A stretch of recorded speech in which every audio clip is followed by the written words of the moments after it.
네, 안녕하십니까. 이지선입니다. 이번 시간에는 그 3월 21일 목요일이죠. 3월 21일 목요일 인 클래스에 대한 그 세 번째 프리 클래스 녹화 강의를 시작하도록 하겠습니다.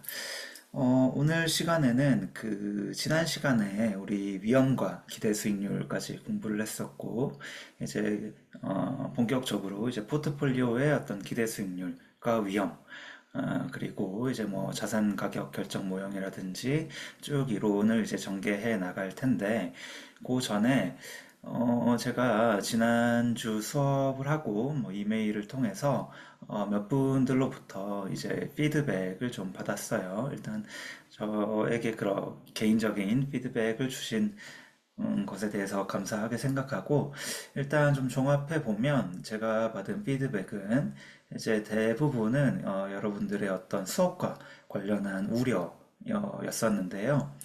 이제 뭐 투자론 자체가 좀 생소하다, 생소해서 생각하기로는 뭐 수학이라든지 뭐 통계라든지 이런 부분이 좀 어려울 것 같다. 그래서 뭐 이런 부분을 조금 진도가 늦어도 자세히 좀 설명을 하고 넘어갔으면 좋겠다. 뭐 이런 부분들이 대부분이었어요. 그래서 뭐 종합해 보면 뭐 수학, 통계와 관련한 걱정들, 두 번째는 이 투자론이라고 하는 그런 어떤 재무관리의 심화 과정이죠. 그런 거에 대한 어떤 걱정들이 대부분이었어요.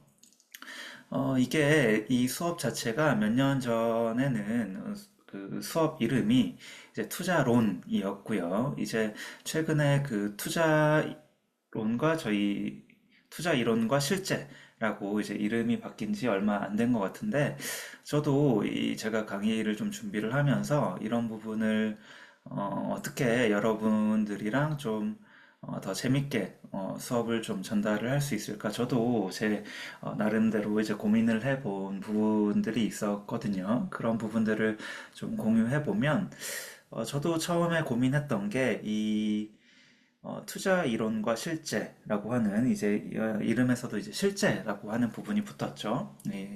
어떻게 이 투자론을 이 실무에 적용할 건가 뭐 이런 부분도 이제 제가 이제 고려해야 할 또 부분이고, 두 번째는 너무 또 실무적인 얘기만 좀 하게 되면 뭐 수업은 재미있을 수 있겠지만 또 뭐 이론에 대한 기초가 없으면 또 이게 또 중구난방이 또 될 수 있는 부분이 있기 때문에 저도 뭐 어떻게 이 부분을 좀 조율을 하면 좋을까 많은 고민을 저도 요 수업을 시작하기 전에 좀 많이 해 왔었고요. 그래서 제가 나름대로 계획을 했던 거는 투자 이론과 어떤 실무 이 두 개 중에서 어느 정도 좀 중간 정도라고 할까요?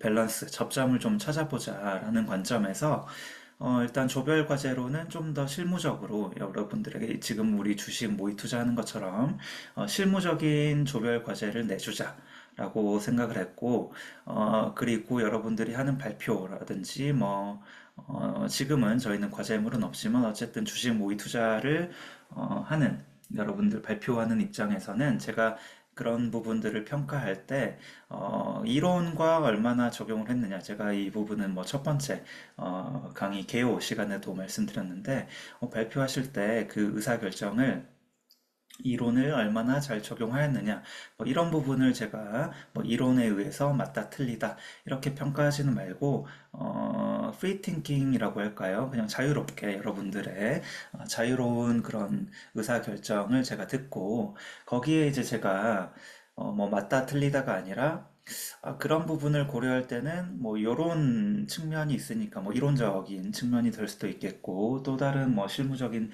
측면이 될 수도 있을 텐데, 여러분들이 자유롭게 의사 결정을 하시면, 그러니까 다시 말씀드리면 전혀 투자 이론을 적용하실 필요는 없어요. 그냥 자유롭게 합리적으로 나름대로 여러분들의 어떤 의사 결정을 말씀을 해주시면 제가 그 부분들을 듣고 제가 실무적이든 뭐 이론적인 측면이든 그런 부분을 할 때 이런 부분을 고려하면 좀 더 이제 나은 의사결정에 도움이 될 것 같다. 뭐 이런 식으로 지금 조언을 해드리려고 해요.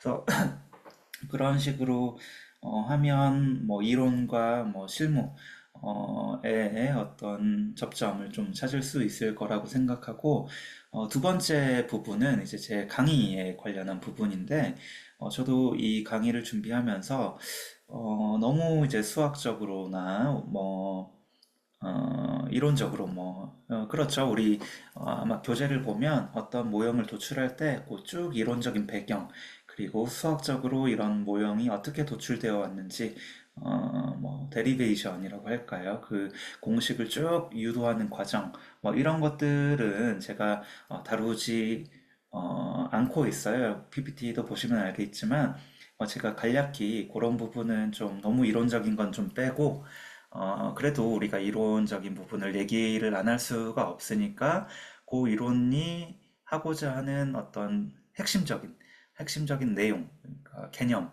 컨셉이라고 하겠죠.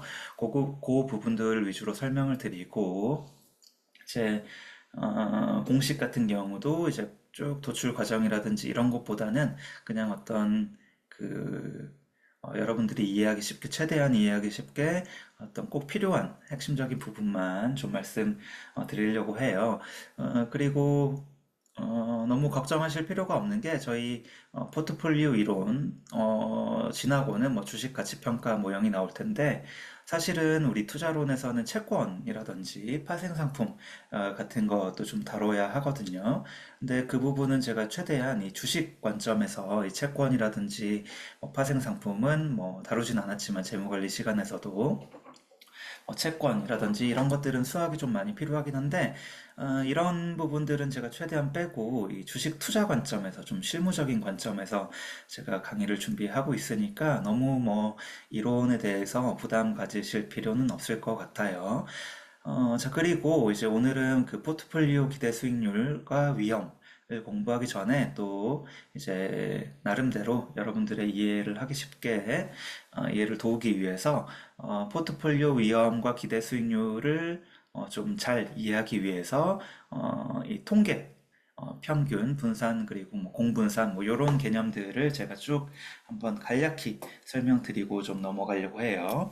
그래서 대부분 좀 이 포트폴리오 이론하실 때 요 통계의 기초가 좀 없으면 그 포트폴리오 이론에 대해서 좀 그 많이 어려워 하시더라고요. 이렇게 방향도 좀 읽고 좀 헷갈려 하시는 부분들이 좀 많아서 제가 요 평균과 분산, 표준 편차, 공분산, 상관관계 요 개념들을 최대한 쉽게 좀 여러분들에게 짚고 좀 넘어가서 이제 포트폴리오 이론으로 이제 들어가도록 하겠습니다. 그래서 저도 요 어떻게 이 통계의 개념들을 쉽게 설명할까? 저도 이제 지난 학기부터 이제 통계학 기초 책도 찾아보고 나름대로 인터넷도 뒤져보고 또 인터넷에 있는 강의들도 들어보고 해서 제가 최대한 뭐 쉬운 예제를 제가 골라와서 여러분들에게 좀 이해를 돕고자 이렇게 준비를 해봤으니까 한번 들어보시면 될 것 같아요. 그리고 지난주에 저에게 주셨던 피드백처럼 이렇게 중간중간 또 계속 또 피드백 주시면 또 제가 그거에 대해서 같이 또 고민해 볼 수 있을 것 같고요. 어쨌든 뭐 한번 시작해 보도록 하겠습니다.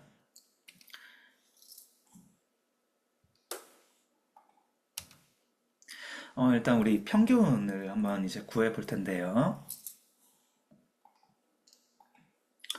평균은 뭐 다들 아실 거예요. 그런데 이제 공분산 뭐 이런 쪽으로 넘어가면 좀 헷갈리시던데, 처음부터 이게 이해하기 쉽게 쭉 기초부터 한번 나가 보도록 하겠습니다.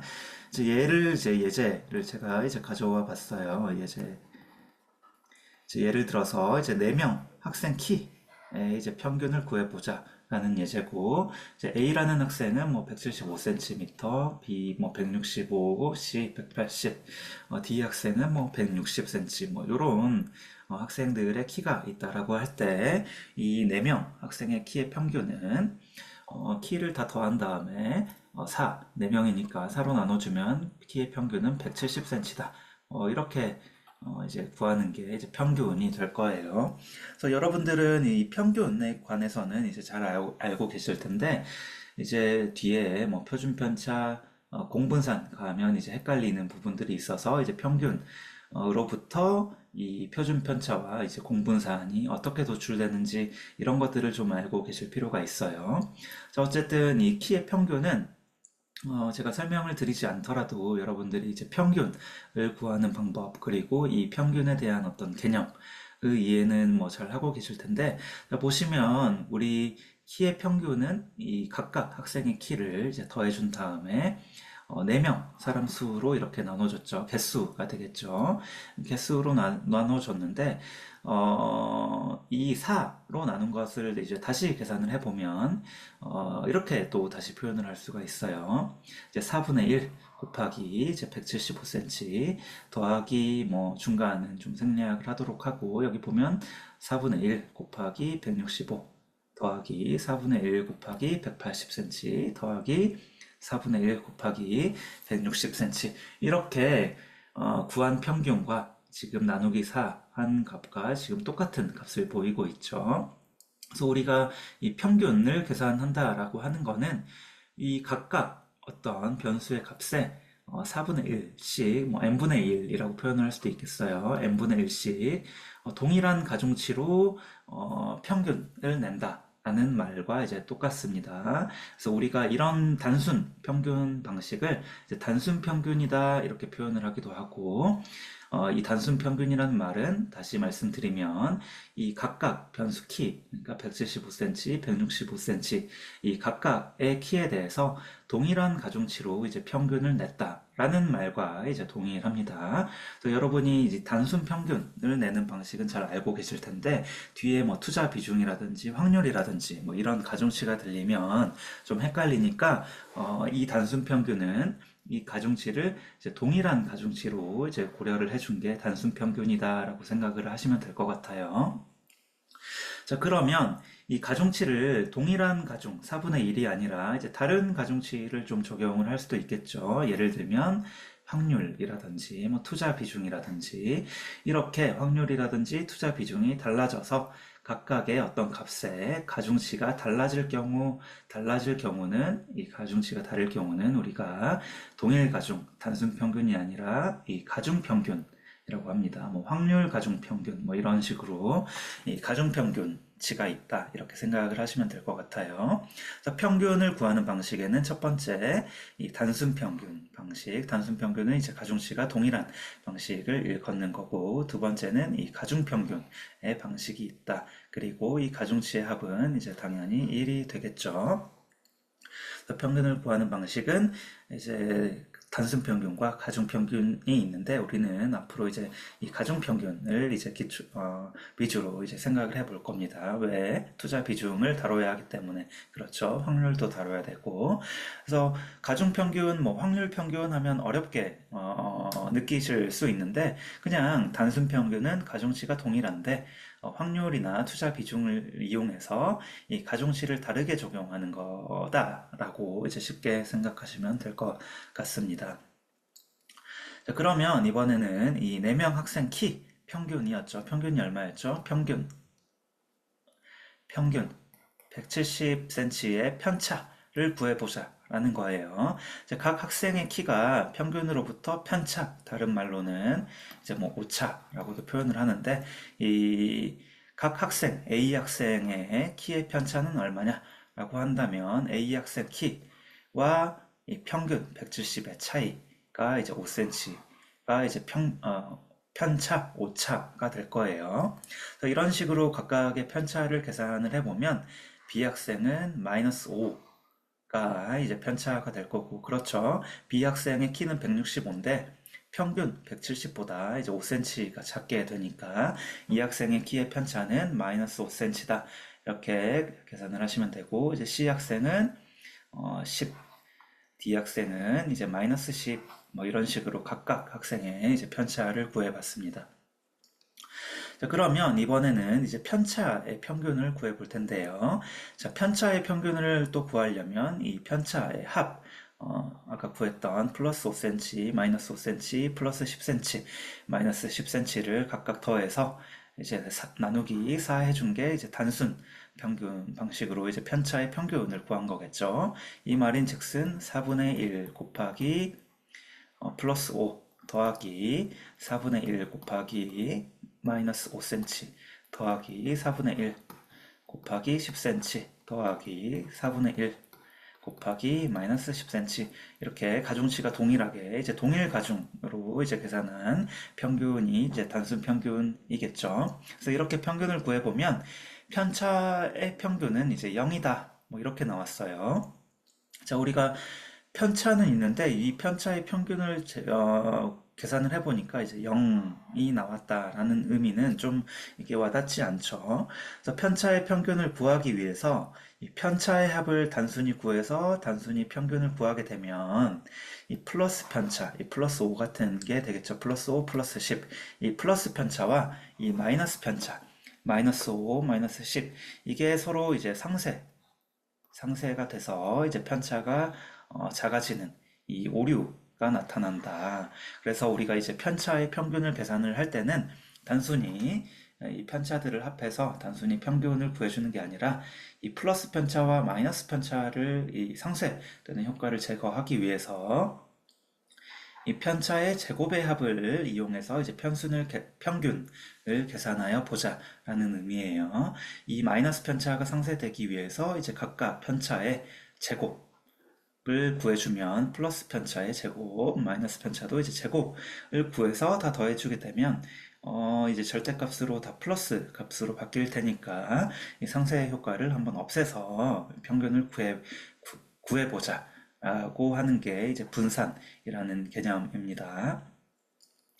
그래서 이제 편차 제곱의 합의 평균을 이제 우리가 분산이라고 하는데, 분산을 구해를 보면 5의 제곱 마이너스 5의 제곱 마이너스 10의 제곱 플러스 10의 제곱 마이너스 10의 제곱을 합해서 이제 평균을 구해보면 이제 62.5라는 이제 분산 값이 나왔어요. 그래서 이 분산이 의미하는 거는 결국은 이 상쇄 효과를 제거하기 위해 플러스 편차와 마이너스 편차의 어떤 상쇄 효과를 제외하기 위해서 이제 편차를 제곱시켜 놓고 그 제곱에 이제 평균을 구한 게 분산이니까 결국 의미하는 거는 이 평균적인 어떤 편차가 얼마냐 라는 개념이 이제 분산이 되겠죠.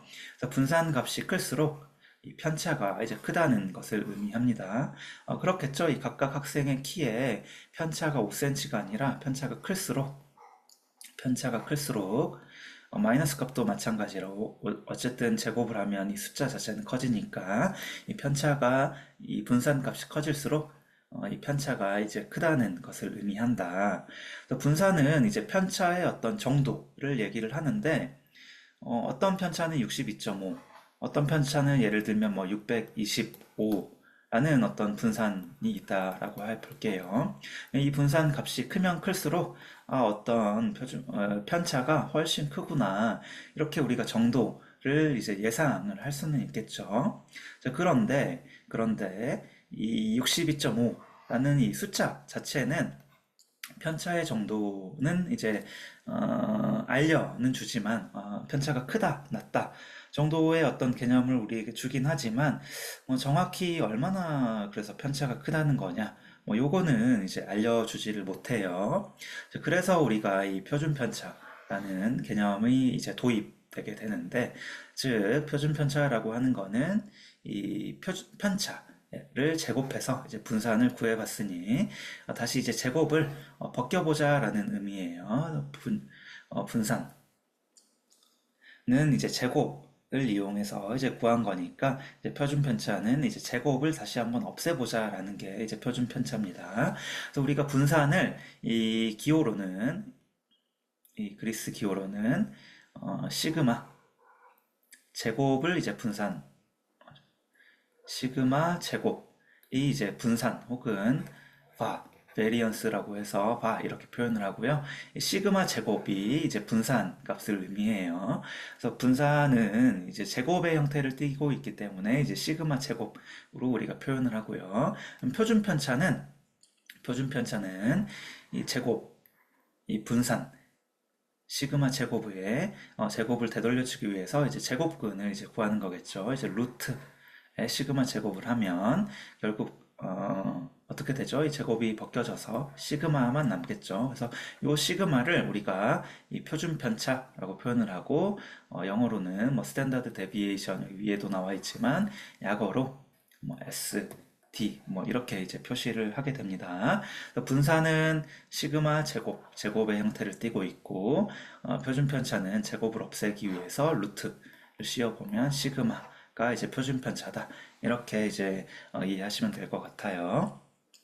자, 그래서 이 분산 62.5에 이 루트를 씌워보니까 표준 편차 7.81이라는 게 이제 시그마 표준 편차가 되겠죠. 자, 이 표준 편차 7.81cm 라는 의미는 이 각 학생들의 키가 평균적으로 평균 아까 170cm였죠. 평균적으로 약 7.81cm 편차가 있겠구나를 의미를 합니다. 뭐 제가 특강 자료를 급하게 준비하다 보니까 또 오타가 났네요. 자, 어쨌든 평균. 자, 평균을 영어로는 뭐 mean이라고도 하고 뭐 average라고 표현을 하기도 하고 뭐 mu 혹은 뭐 x파 뭐 이런 식으로 다양히 표현을 하고 있죠. 어쨌든 이 평균이 170인데 표준 편차 7.81이라는 거는 학생들의 키가 평균적으로 플러스 7.81 마이너스 7.81에 분포하고 있구나라는 것을 이제 의미를 하고 있습니다. 이번에는 이제 다른 예제로 넘어가서 이 키가 아니라 한번 몸무게를 한번 구해 볼게요. 이제 A 학생의 몸무게는 75kg, B는 70kg, C는 95kg, D는 72kg이 있는데 이 학생들 몸무게의 평균 다 더해서 나누기 4 혹은 동일한 가중 4분의 1씩 동일 가중을 고려를 해보면 평균은 이제 78kg이 나오게 되고 이 평균 78kg으로부터 A 학생의 편차는 이 마이너스 3kg, B는 마이너스 8, C는 플러스 17kg, D 학생은 마이너스 6 이렇게 각각 편차가 존재하게 됩니다. 그래서 편차의 합을 다 더해 보니까 이제 0이 나오게 돼요. 그래서 아까 말씀드렸던 것처럼 이제 편차의 합은 플러스 편차와 마이너스 편차가 상쇄되니까 단순히 편차를 합을 하면 안 되겠구나. 그래서 우리가 편차를 알기 위해서 편차 제곱을 구해서 얘를 합을 내서 평균을 내보자 라는 게 이제 분산이에요. 분산 variance라고 표현을 하기도 하고 시그마 제곱이라고 이제 표현을 하죠. 그래서 마이너스 3의 제곱, 마이너스 8의 제곱, 마이너스 8의 제곱, 17의 제곱, 마이너스 6의 제곱을 다 더해서 단순 평균을 내보니까 이 99.5라는 이제 숫자가 나오게 됩니다. 그래서 이 분산, 이제 몸무게의 분산이 99.5라는 건데 이 몸무게의 분산 99.5라는 숫자의 의미는 학생들의 몸무게가 평균으로부터 어느 정도 편차가 있구나를 의미는 하는데 그래서 뭐 편차가 얼마냐는 이제 키와 마찬가지로 이제 알려주지 못하고 있죠. 그래서 다시 제곱근을 구해서 이제 표준 편차를 구해보면 시그마 제곱 분산이 아까 99.5였으니까 얘를 제곱근을 해주면 시그마 표준 편차는 9.97이라는 이제 숫자가 나오게 됩니다. 그래서 이 표준 편차 9.97이라는 의미는 학생들의 몸무게가 평균이 아까 얼마였죠? 평균이 78kg인데 뮤라고 표현을 해볼게요. 78kg인데 혹은 x바를 이제 표현을 할 텐데 이 평균 78kg으로부터 학생들이 평균적으로 플러스 9.97kg, 마이너스 9.97kg 정도 차이가 나구나. 그래서 어떤 학생은 대략 78kg으로부터 플러스 거의 10이니까 뭐 88kg 혹은 마이너스 68kg, 플러스 68kg 정도의 학생들이 이 몸무게가 이제 분포하고 있구나를 이제 알 수 있겠습니다. 자, 그러면 이번에는 이제 공분산을 한번 이제 공부해 보도록 할게요. 이제 공분산이라고 하는 거는 영어로 이제 covariance라고 하고, 어, s라고 하기도 하고, 이제 아까 약어로는 cov x y라고 합니다. 혹은 아까 우리 뭐였죠? 분산은 시그마 제곱, 표준 편차는 시그마였는데 코베리언스는 이제 시그마 x, y로 표현을 할 거예요. 자, 공분산은 공분산 x, y는 이제 변수 x와 y의 관계, 즉 방향성을 나타내는 거다라고 하는 거고, 자, 키, 아까 우리 예제에서 키와 이제 몸무게 각각의 평균과 편차를 구해봤는데 이 몸무게, 키 A 학생, B 학생, C 학생, D 학생의 키의 평균은 170cm였고 몸무게의 평균은 78. 그리고 각각의 뭐 분산, 표준 편차를 우리가 다 구해봤어요. 그리고 이제 각각 키의 그 학생들의 편차가 있었는데 몸무게의 편차도 있었고 이제 공분사는 그러면 이 키와 몸무게의 관계가 어떻게 되냐라는 거예요. 그래서 예를 들어서 직관적으로 보면 학생들의 키가 작아질 때 몸무게도 작아지고 키가 커질 때 165에서 180 정도로 커질 때 몸무게도 다시 커지고 키가 다시 작아질 때는 몸무게가 작아지고 뭐 이런 것들이 지금 눈으로 딱 보이죠. 이럴 때 우리가 예상할 수 있는 거는 키가 커질수록 몸무게도 커지구나 라고 우리가 이제 예상을 해보는 거예요. 그래서 이런 경우에는 이제 키와 몸무게가 이제 정의 관계 혹은 뭐 양의 관계 뭐 이런 식으로 표현을 하는데 어쨌든 키와 몸무게가 서로 정방향의 어떤 관계가 있구나를 우리가 이제 예상을 하고 할 수 있고 얘를 이 방향의 정도를 정확히 숫자로 표현을 해보는 게 이 공분산이라는 겁니다. 그래서 이 공분산이라는 거는 다시 말씀드리면 각각 키의 편차와 몸무게의 편차를 곱해 보는 거예요. 그래서 어, 키의 편차 곱하기 몸무게 편차를 한번 곱해보자라는 게 이제 공분사안입니다. 그래서 공분사안이라고 하는 거는 각각 학생의 키의 편차와 몸무게의 편차를 곱해보면 여기 A 학생 키의 편차는 5 곱하기 A 학생의 몸무게 편차의 곱이고요. B 학생의 편차는 아까 마이너스 5cm 곱하기 마이너스 8kg 이런 식으로 각각 키와 몸무게 편차를 곱해보면 이 255라는 숫자가 나오게 되고 이 255라는 게 공분산 값이 이제 됩니다. 공분산인데 공분산을 아까 우리 시그마 x, y라고 이제 표현을 한다 그랬죠.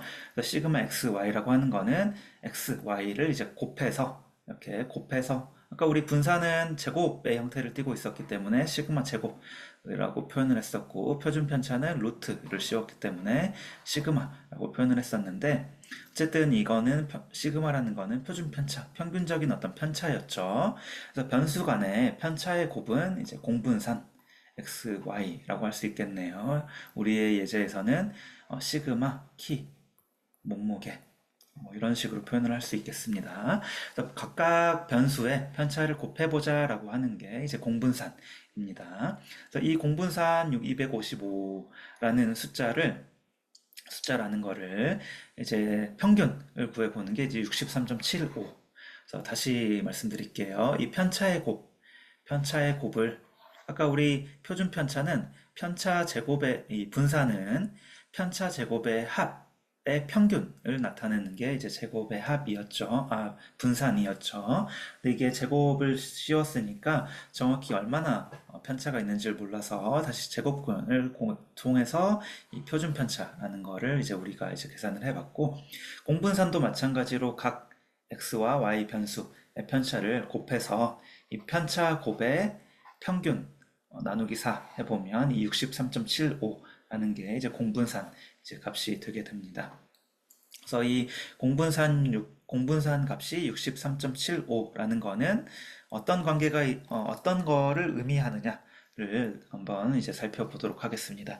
그래서 공분산을 구했더니 63.75라는 숫자가 나왔는데 도대체 이게 어떤 의미냐라고 보면 자, 이 의미를 좀 알아보기 전에는 이 공분산의 특징이 있어요. 공분산의 특징.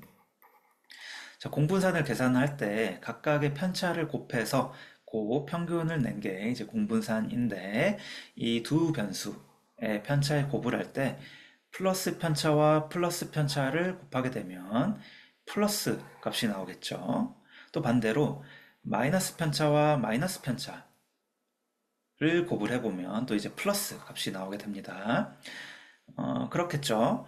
반대로 플러스 편차와 마이너스 편차를 구하게 되면 이제 마이너스 값이 나오게 될 거고요. 반대로 키의 편차가 뭐 마이너스 키의 편차 곱하기 뭐 플러스 몸무게 편차를 구해도 이제 마이너스라는 공분산이 값을 갖게 됩니다. 그래서 일단 플러스 값부터 보면 각 편차가 동일한 방향으로 즉 키의 편차가 플러스일 때 몸무게도 플러스 편차를 가지고 있으면 플러스 공분산 값이 나오고 이 말은 키가 커질 때 몸무게도 이제 커지구나 라는 이제 방향을 알려주고 있는 거고 반대로 이제 키가 마이너스 편차죠. 키가 낮아질 때 몸무게 또 같이 낮아지면 또 플러스 공분산을 갖게 됩니다. 그래서 플러스 공분산이 의미를 하는 거는 각각 변수의 편차가 정의 관계 혹은 양의 관계 라고도 하는데 어떤 정방향의 관계가 있구나.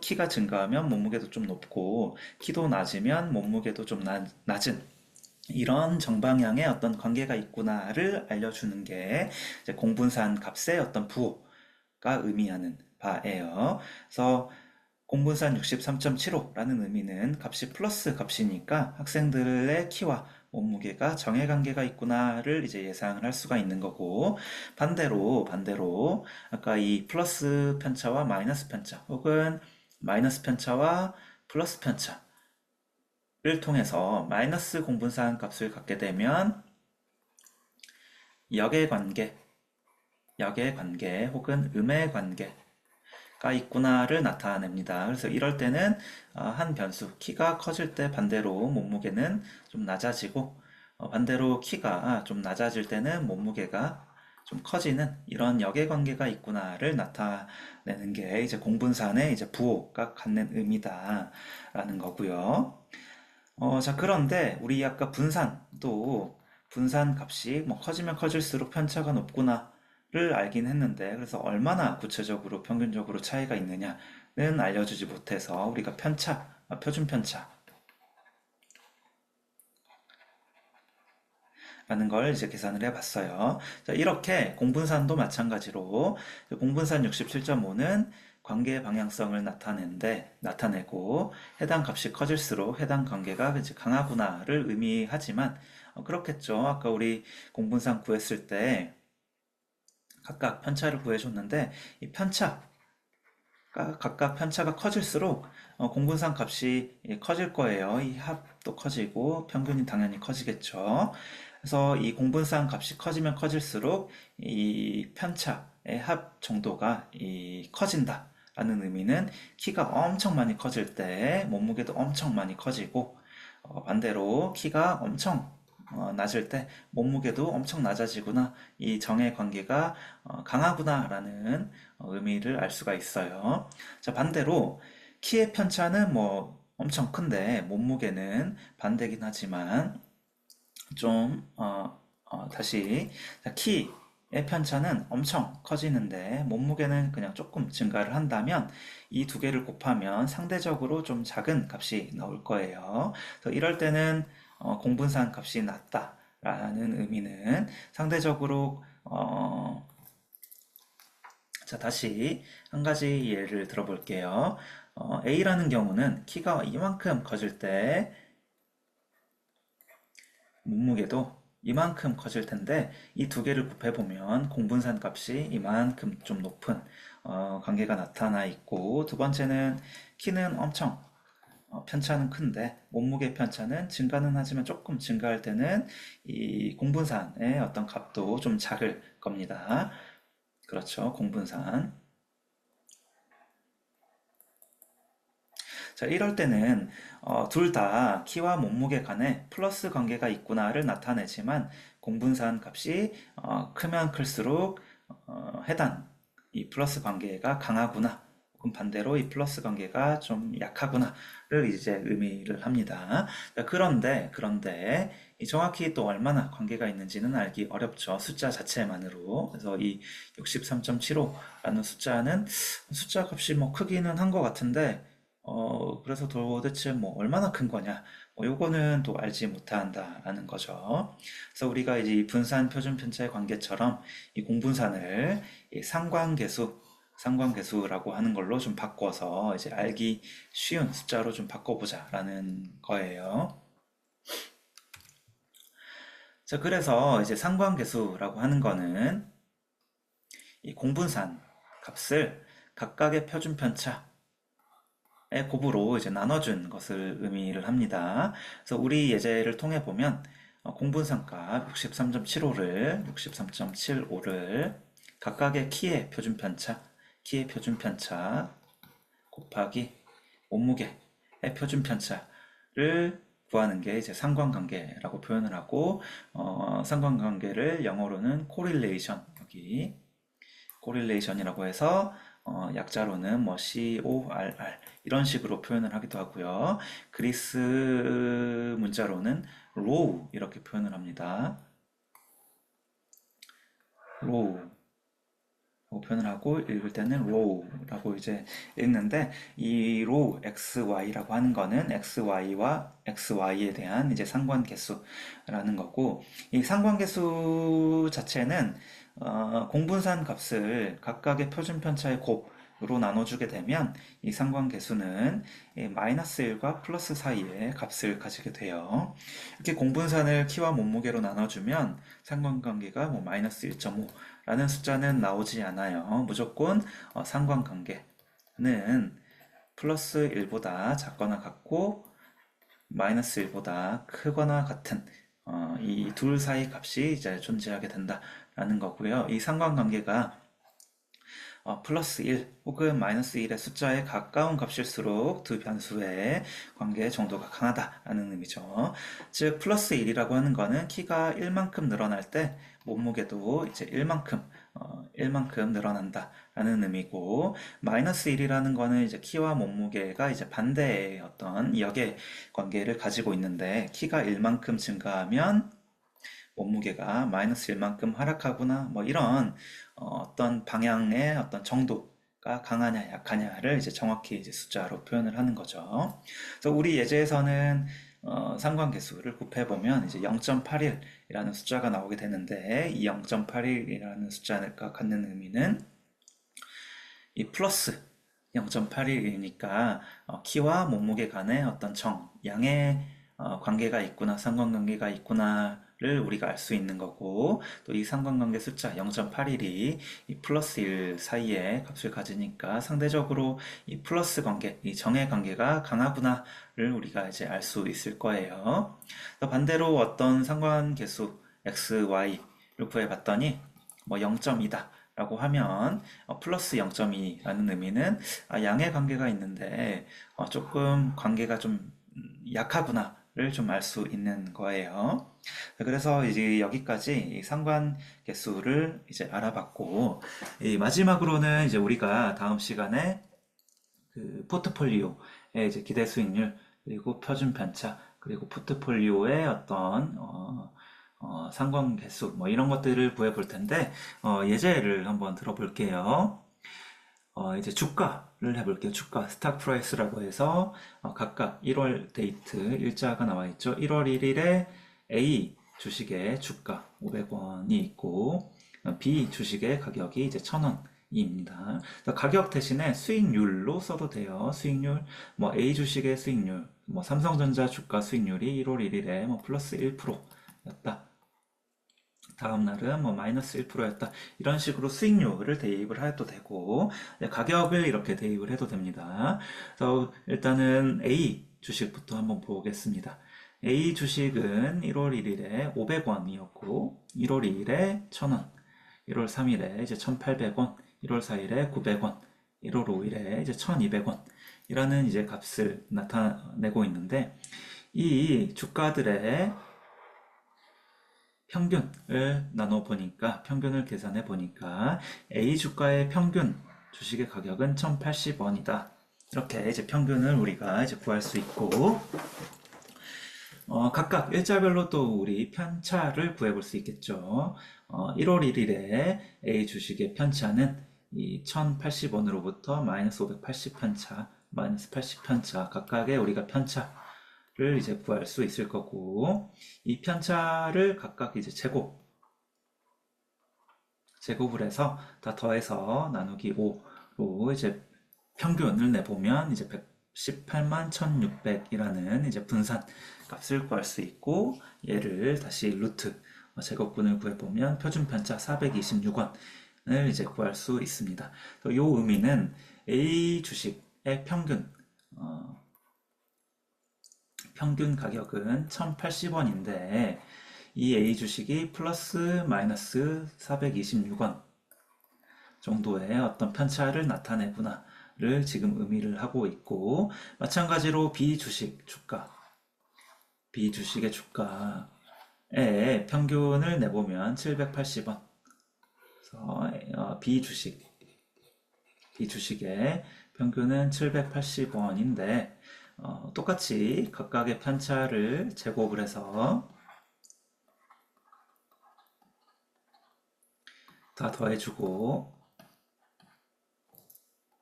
평균을 내보면 17만 600이라는 숫자가 나오게 되고 이 숫자를 제곱근을 구해서 표준 편차를 계산하면 132.66원의 어떤 표준 편차 값을 갖게 되는데 이 의미는 평균 780원으로부터 플러스 마이너스 132원 정도의 어떤 그 편차가 존재하구나를 이제 알 수 있습니다. 그래서 이 말인즉슨 이 B 주식은 평균적으로 이 B 주식의 가격은 780 플러스 132원 대략 얼마죠? 912원이 되겠네요. 912원으로부터 또 마이너스 편차는 어떻죠? 780 마이너스 132니까 648원이 되겠네요. 648원 맞나요? 제가 암산을 잘못해서 648원부터 912원 요 사이에 주가가 있겠구나, 존재하겠구나, 평균적으로 이렇게 이제 예상을 할 수 있습니다. 자, 그러면 이번에는 A 주식과 B 주식의 어떤 관계를 알아보자 이거예요.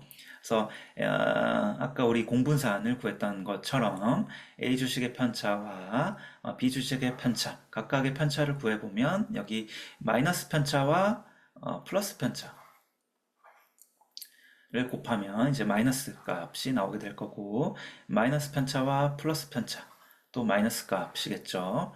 여기는 플러스 편차와 또 마이너스 편차니까 이제 마이너스 편차가 이제 계산이 되고 또 마이너스 편차 플러스 편차 또 플러스 편차와 마이너스 편차를 곱하니까 다 이제 마이너스 값을 이제 갖게 되네요. 이 편차의 곱을 이제 다 더해서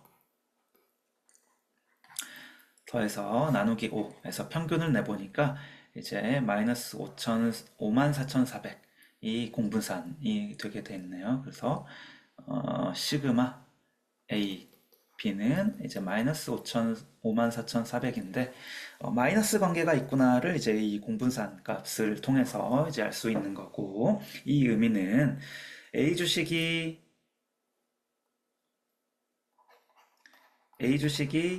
가격이 상승할 때 B 주식의 가격은 하락하거나 혹은 A 주식의 가격이 하락할 때는 B 주식은 가격은 상승하구나 이런 역의 관계가 있다를 이제 알 수 있었습니다.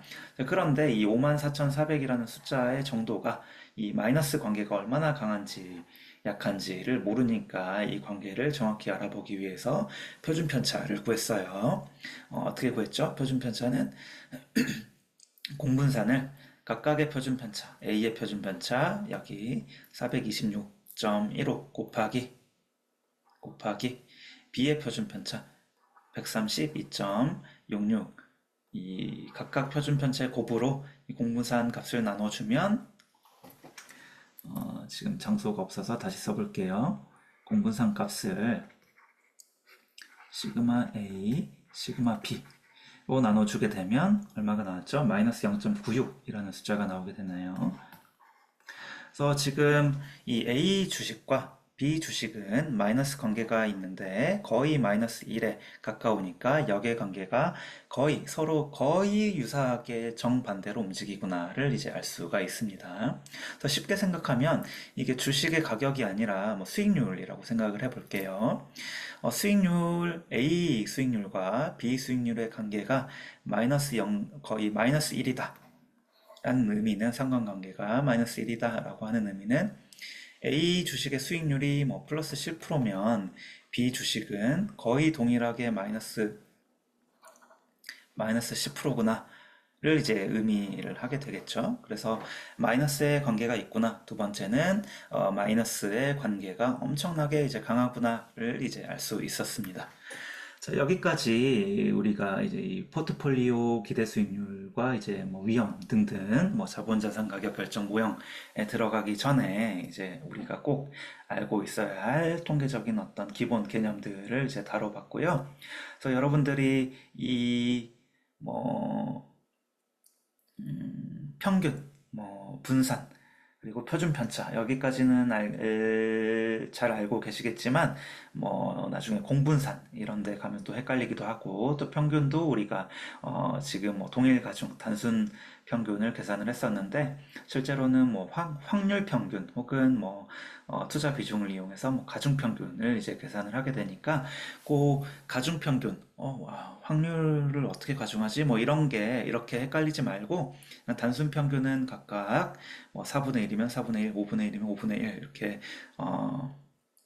개수만큼 여기 이 주가 같은 경우는 나누기 5 그러니까 이제 5분의 1씩 동일 가중으로 해준 건데 이제 확률 평균은 각각 이제 평균이 이제 다르게 적용하는구나. 그래서 이렇게 이해를 하면 쉬울 거라고 이제 생각을 해요. 그래서 이 가중 평균에 대한 이제 개념을 좀 이제 아시고 너무 어렵게 생각하실 필요 없겠죠. 그냥 가중치가 다를 뿐이다. 우리가 쉽게 단순히 평균하는 거는 이 가중치가 동일한데 이 가중치를 다르게 그냥 계산하는 거구나. 이게 이제 확률 평균이라든지 투자 비중 뭐 이렇게 가중치가 다른 가중 평균이구나 이렇게 예상을 하시면 될 것 같고 이 공분산과 이 표준 편차의 개념을 이제 이해하고 계시면 될 것 같습니다. 마지막으로 이제 제가 드리고 싶은 말씀은 제가 지금까지 뭐 이렇게 뭐 평균 분산 표준 편차, 공분산, 상관계수 이런 거를 이제 계산을 보여드렸는데 계산은 이해를 위해서는 여러분들이 한번 뭐 해보시면 좋겠지만 이렇게 계산 문제가 나오진 않아요. 제가 시험에 뭐 A 주식과 B 주식의 뭐 상관계수를 구하세요. 뭐 공분산을 구해보세요. 뭐 이렇게 내진 않을 테니까 공분산을 어떻게 계산하는지, 상관계수를 어떻게 계산하는지 계산은 못 하셔도 돼요. 그래서 계산이 중요한 게 아니라 제가 계산을 보여드린 이유는 여러분들 보고 계산을 해라 라고 하는 게 아니라 이 계산을 통해서 그냥 이해만 하시면 돼요. 아, 이런 식으로 구해지는 거고. 그래서 어떻게 구해지는지는 몰라도, 개념들이 있었죠. 분산과 표준 편차가 의미하는 게 뭔지, 이 개념. 계산은 몰라도 됩니다. 이 개념이 뭔지. 공분산과 상관관계가 뭘 의미하는 건지. 그리고 아까 상관관계가 상관계수라고 하는 게 마이너스 1에서 플러스 1 사이의 값을 갖는다. 이 개념 정도만 이해하고 계시면 됩니다. 그래서 어떻게 계산하시는지는 시험 문제에 나오지 않을 거예요. 그래서 우리가 이제 뒤로 넘어가면 뭐 포트폴리오 이론하고 뭐 자산 가격 결정 모형, 자본자산 가격 결정 모형 뭐 이런 것들을 도출을 할 텐데 그때 이 상관계수를 이제 계산해서 뭐 포트폴리오의 위험도 구해보고 뭐 이런 식으로 계산을 할 거예요. 그런데 이제 그때 이제 상관계수를 이용해서 이제 그런 포트폴리오 위험도 계산을 해야 되니까 이 상관계수를 직접 계산해서 포트폴리오의 위험을 계산하는 게 아니라 그냥 이 상관계수는 제가 주어질 거예요. 시험 문제에서 예를 들면 상관계수 가 뭐 0.5다. 이럴 때 뭐 포트폴리오의 위험을 구하시오. 뭐 이런 거니까 이 상관계수, 통계 뭐 분산 뭐 이런 거는 계산할 필요는 없다를 이제 알려드리고 이 상관계수가 주어지면 이 주어진 숫자를 이용해서 어떤 것들을 계산을 한다든지 혹은 그 의미를 이제 설명을 한다든지 뭐 이 정도를 알고 계시면 될 것 같습니다. 자, 이상으로 제 생각보다는 좀 진도는 좀 느린 것 같아요. 원래 오늘 포트폴리오 기대 수익률 위험 정도 다 끝내려고 했는데 또 그냥 진도 나가면 여러분들이 물론 이 지금 이 통계 개념은 뭐 다른 통계학 시간이나 혹은 재무관리 시간에서도 저희가 다뤘던 건데 여러분들이 좀 우려가 좀 많으셔서 제가 다시 한번 이렇게 반복해서 진도를 좀 늦추더라도 좀 그 반복해서 설명을 드렸으니까 떤 분들은 배운 거 또 배우네 뭐 하실 분들도 있을 거고 뭐 어떤 분들은 진도가 좀 늦네라고 하시는 분들도 있을 텐데 어쨌든 뭐 반복해서 뭐 다시 알고 가면 뭐 저는 나쁘진 않을 거라고 생각해요. 그래서 이 개념 좀 잘 알고 계시면 좋을 것 같고 혹시 또 이렇게 제가 설명을 드렸는데도 좀 이해가 안 된다라는 부분은 주저하지 마시고 저에게 또 이메일 보내주시면 제가 다시 한번 설명드리도록 할 거고요. 다음 시간에 이제 뵙겠습니다. 다음 시간에 3월 21일이 될 텐데, 산업, 발표, 어, 이제 준비를 좀 잘 하시고, 뭐, 준비는 너무 걱정하지 마세요. 뭐, 크게 그냥 여러분들의, 자유롭게, 그냥, 뭐, 직관을 이용해도 좋고, 자유롭게 좀 해서 그냥 재밌게 좀 진행을 했으면 좋겠습니다. 이상으로 말이 좀 길었는데, 수업을 마치도록 하겠습니다. 수고하셨습니다.